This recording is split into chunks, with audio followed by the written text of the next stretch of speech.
Hi hello ನಾಗವಾಣಿ aunty ಕಿಚನ್ಗೆ ಸ್ವಾಗತ. ಒಂದೆರಡು ಚಪಾತಿ ಹಿಟ್ಟು ತೊಗೊಂಡು ಚಪಾತಿ ತೆಳ್ಳಗೆ ಚಪಾತಿ ತೀಡಿ ಹಿಂಗೆ ಕಟ್ ಮಾಡ್ಕೊಳ್ಳೋದು ಚಿಕ್ಕ ಚಿಕ್ಕದಾಗಿ. ಈಗ ಇಲ್ಲಿ ಕಟ್ ಮಾಡಿದ್ದೀನಿ ನೋಡು.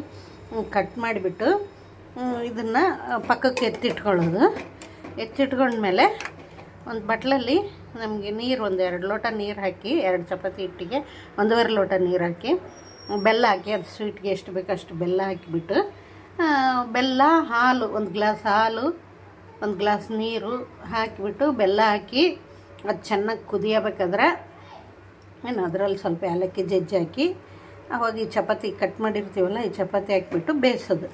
ಚೆನ್ನಾಗಿ ಬೆಂದ ಮೇಲೆ 1-2 ಸ್ಪೂನ್ ತುಪ್ಪ ಹಾಕಿಬಿಟ್ಟು, GRB ತುಪ್ಪ ಹಾಕಿಬಿಟ್ಟು, ಆಮೇಲೆ ಈ ಚಪಾತಿ ಹಾಕಿರ್ತೀವಲ್ಲ ಚಪಾತಿ ಕುದಿಸೋದು. ಚಪಾತಿ ಚೆನ್ನಾಗಿ ಕುದ್ಮೇಲೆ ಸ್ವಲ್ಪ ಗೋಧಿ ಹಿಟ್ಟಾಗಲಿ ಪುಟಾಣಿ ಹಿಟ್ಟಾಗಲಿ ಹಾಕಿ ಅದು ಈ ಥರ ಕಲಸಿ ಕುದಿಸ್ಬೇಕು. ಅಂದರೆ ಕುದಿಯೋದು ಚೆನ್ನಾಗಿ ಕುದಿಬೇಕು. ಪುಟಾಣಿ ಹಿಟ್ಟು ಹಾಕಲಿ ಗೋಧಿ ಹಿಟ್ಟು ಹಾಕಲಿ, ನಾನು ಗೋಧಿ ಹಿಟ್ಟು ಹಾಕಿದ್ದೀನಿ.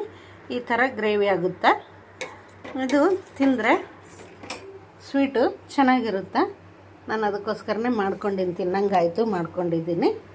ಹಳೆಯ ಕಾಲದ ನಮ್ಮ ಅಮ್ಮಮ್ಮ ಅಜ್ಜಿ ಎಲ್ಲರೂ ಮಾಡಿಕೊಂಡು ತಿಂದಿರೋದು, ನಾವು ಚಿಕ್ಕವರಿದ್ದಾಗ ತಿಂದಿರೋದು. ಈ ಸ್ವೀಟ್ ಮಾಡಿದ್ದೀನಿ, ಇಲ್ಲಿ ಬಟ್ಲಿಗೆ ಹಾಕ್ಕೊಂಡಿದ್ದೀನಿ. ಈಗ ತಿನ್ನೋದು ಇದನ್ನು ಸ್ವಲ್ಪ ತಣ್ಣಗಾದ್ಮೇಲೆ ತಿನ್ನೋದು. ತಣ್ಣದಾದರೂ ತಿನ್ಬೋದು, ಬಿಸಿದಾದರೂ ತಿನ್ಬೋದು. ಸೂಪರಾಗಿರುತ್ತೆ.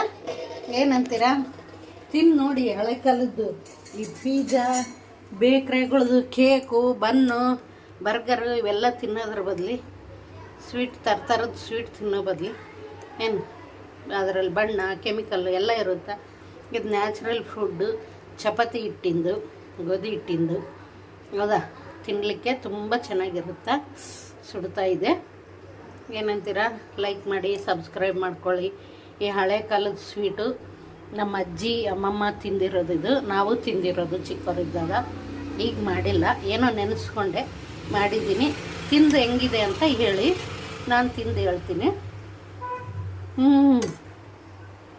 ಸೂಪರಾಗಿದೆ. ಇದ್ರ ಮುಂದೆ ಯಾವ ಕೇಕು ಬೇಡ, ಯಾವ ಸ್ವೀಟು, ಬೇಕ್ರಿ ಸ್ವೀಟ್ ಯಾವ ಸ್ವೀಟು ಬೇಡ. ಹೊಟ್ಟೆನೂ ತುಂಬುತ್ತೆ, ತಿನ್ನಲಿಕ್ಕೂ ಟೇಸ್ಟಿಯಾಗಿದೆ, ತುಂಬ ಚೆನ್ನಾಗಿರುತ್ತೆ. ಲೈಕ್ ಮಾಡಿ, ಸಬ್ಸ್ಕ್ರೈಬ್ ಮಾಡ್ಕೊಳ್ಳಿ. ಬಾಯ್.